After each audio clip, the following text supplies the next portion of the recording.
স্বৈরাচারের পতন হয়েছে, আলহামদুলিল্লাহ। কিন্তু কাজ তো শেষ হয়ই নাই, বরং শুরু মাত্র। সেই ৭২ থেকে ২৪ পর্যন্ত আমাদের ভুলের কারণেই বাংলাদেশ যেন একটা স্বৈরাচারের ফ্যাক্টরিতে পরিণত হয়েছে। আপনি একটু চিন্তা করে দেখেন, প্রত্যেকবার নতুন কেউ ক্ষমতায় আসবে, আমাদেরকে কিছু আশার বাণী শোনাবে, প্রথমে কিছু ভালো কাজ করবে, সময়ের সাথে সাথে সে একটা ভিলেনে পরিণত হবে। তাকে আন্দোলন করে টেনে হিচড়ে ক্ষমতা থেকে নামাতে হবে। প্রতি ১০-১৫ বছর পর পর বাংলাদেশে একটা বড় আন্দোলন হবে, আর আমরা নতুন করে সব কিছু শুরু করব। এটা যেন একটা অশুভ রীতিতে পরিণত হয়েছে।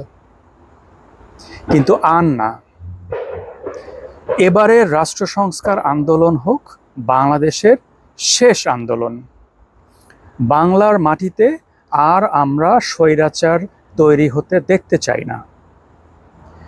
অন্তর্বর্তী সরকারের নাম্বার 1 প্রায়োরিটি হওয়া উচিত এমন একটা ফ্রেমওয়ার্ক ডিজাইন করে যাওয়া, যেন আর কেউ আমাদের মুখের ভাষা কেড়ে নিতে না পারে। দল হবে আদর্শ নির্ভর, ব্যক্তি নির্ভর না। দেশে হবে আইনের শাসন, ব্যক্তির শাসন না।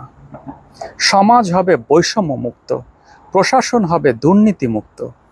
সবখানে হবে মেধা আর সততার জয় জয়কার।